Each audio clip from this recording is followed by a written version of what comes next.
मोहब्बत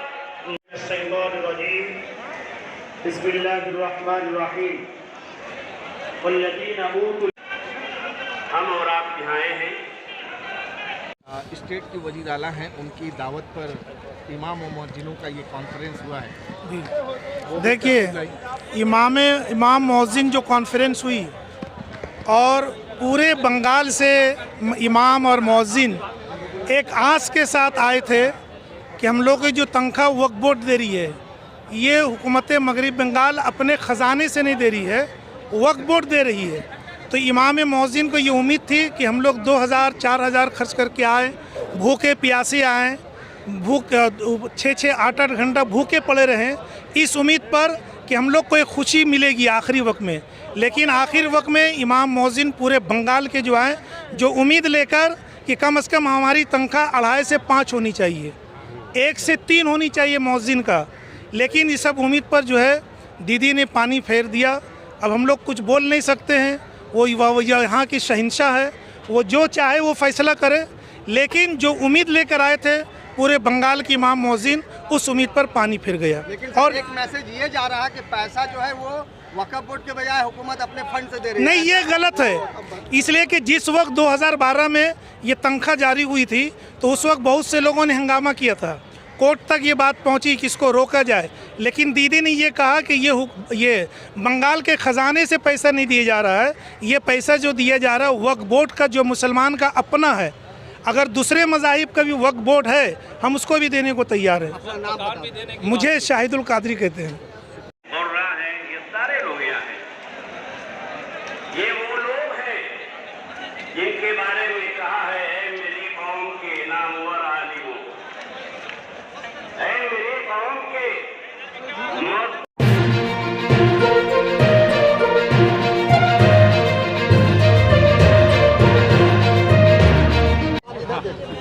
क्या कहेंगे आज जिस तरह से इंदौर स्टेडियम में मौलाना मुअज्जिन कॉन्फ्रेंस में वज़ीर आला ने जो ऐलान किया है, आप कितना मुतमईन है सर? आप लोग कितना मुतमईन है वज़ीर आला के ऐलान से? देखिए, वज़ीर आला के ऐलान के बाद हम लोगों ने फ़ौरन मेयर फरहाद हकीम साहब को पकड़ा। हमने कहा कि ये 500 का दक्षिणा हम लोगों को कबूल नहीं है। क्यों 500 रुपये का ऐलान हुआ? तो मेयर फरहाद हकीम ने ये वादा किया है कि ये सिर्फ 6 महीने तक है, हमारा फ़ंड बंद है, हमारा फ़ंड आने लगेगा तो हम इसको दुगना कर देंगे।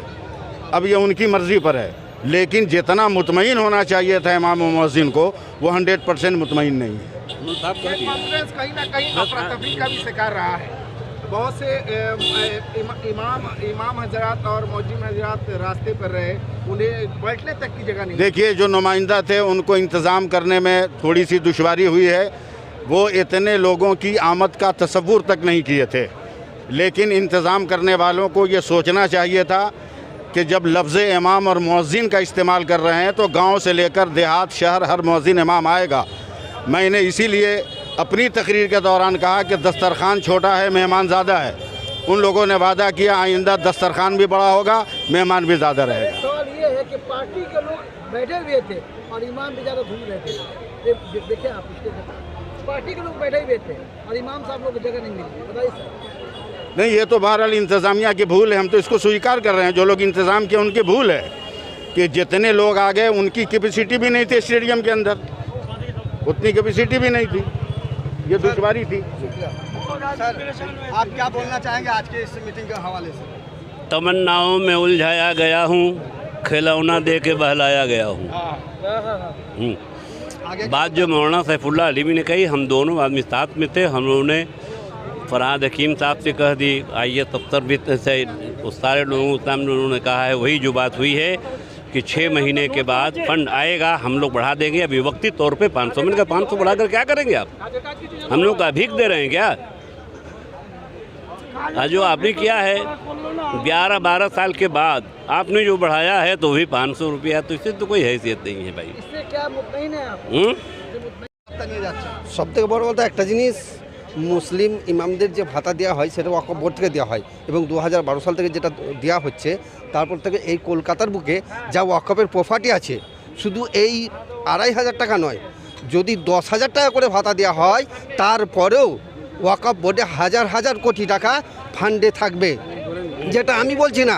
সম্পাদক আবু রিদা তার বই লিখেছেন যে কলকাতার বুকে যত বড় বড় ওয়াকফ সম্পত্তি আছে সেইগুলো যদি সরকার পুনরুদ্ধার করে এবং যে বেহাত হয়েছে সেই যে কোনো মানুষের হাত দিয়ে বেহাত হতে পারে, আগের সরকার হোক বা এই সরকার হোক, যে কোনো সরকার, আমি সেটা যাচ্ছি না।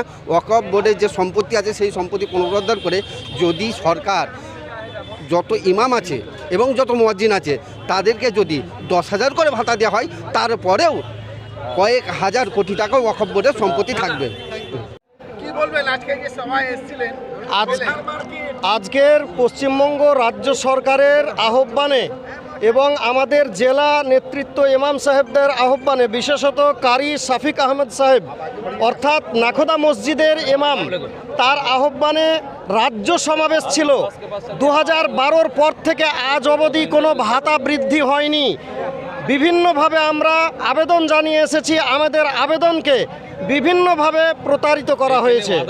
এমনকি এখানে আসার আগে পর্যন্ত আমরা যথারীতি বিভিন্নভাবে বিভিন্ন মহলে ওয়াকফ বোর্ডে বারবার আবেদন জানিয়ে এসেছি। বলেছে যে ওয়াকফ সম্পত্তি উদ্ধার হলে বৃদ্ধি করব, ওয়াকফ সম্পত্তি উদ্ধার হলে বৃদ্ধি করব, এইরকম অনেক কথা বলে এসেছে। আজকে পূর্ণাঙ্গ রাজ্যব্যাপী এখানে উপস্থিত হওয়ার পর আমাদেরকে লজ্জিত করা হয়েছে, আমাদের অপদস্থ করা হয়েছে। অতএব এইভাবে অপদস্থ করার যে জবাব ইমামরা দিতে জানে, ইমামরা কাউকে দাঁড় করাতেও জানে, ইমামরা কাউকে বসিয়ে দিতেও জানে। যেটা আমরা বলতে চাইছি, আমাদেরকে বাড়ি থেকে বলা হয়েছে এবং যারা দায়িত্বপ্রাপ্ত ছিল তাদের সাথে কিন্তু ওয়াদা করা হয়েছে যে এরকম মানে ভাতাটা বৃদ্ধি করা হবে। তারপরে এখানে এসে আমরা আশাবাদী, অবশেষে দেখলাম যে আমাদের সাথে আবারও প্রতারণা করা হলো। যেমনভাবে 10 বছর 12 বছর ধরে প্রতারণা করা হচ্ছে, একইভাবে আবারও আমাদের সাথে প্রতারণা করা হলো। আমরা মুর্শিদাবাদ থেকে এসেছি। आपकी बिरादरी यहाँ आई थी मुख्यमंत्री के बुलावे पर, क्या पाया आपने? यकीनन पिछले कुछ दिनों में मुख्यमंत्री के बेहतरीन काम को देखते हुए अइम्मा ने उनकी आवाज़ पर लब्बैक कहा।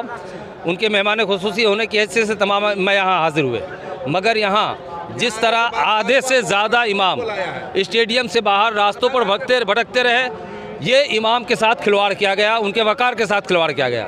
अगर आपके पास गुंजाइश नहीं थी तो आप तमाम लोगों को नहीं बुलाते, उतने लोगों को बुलाते जितनी आपके पास गुंजाइश थी। दूसरा ये कि जो वादा करके इमाम को बुलाया गया है वो वादा खिलाफ़ी की गई और एक तरह से इमाम के वक़ार के साथ खिलवाड़ किया गया है, इमाम के वक़ार को मजरूह किया गया है। याद रखिए, जिस तरह गुज़िश्ता इलेक्शन में अइम्मा कराम ने वज़ीर आला को सपोर्ट करके उन्हें हुकूमत के कुर्सी पर बिठाया है, इस तरह अगर इमाम के वक़ार से खिलवाड़ किया गया तो आइंदा आने वाले इलेक्शन में एक बार मोहतरमा वज़ीर आला को सोचना पड़ेगा। मुतालबा क्या था आप लोगों का? मुतालबा क्या? हमसे ये वादा किया गया था, जो मीटिंग की गई थी, हर जगह पर, हर ब्लॉक में, हर ज़िला में ये कहा गया था कि अइम्मा की तनख्वाह को कम से कम 10,000 रुपया किया जाएगा। एक वक़ार उनका जो है, उस वक़ार के मद्देनज़र इस तनख्वाह को बढ़ाया जाएगा। लेकिन जिस तरह सिर्फ 500 रुपये का ऐलान करके ये तनख्वाह नहीं बढ़ाया गया है, बल्कि बंगाल के इमामों को रुसवा किया गया है और हम पूरे तौर से इस रुसवाई की मजम्मत करते हैं। बात ये हुई कि हम लोग जो बड़े उम्मीद के साथ आए थे यहाँ, बड़े उम्मीद के साथ में आए थे कि कम से कम इसको डबल कर दिया जाएगा, लेकिन ये बहुत बड़ी बेइज्जती हुई है।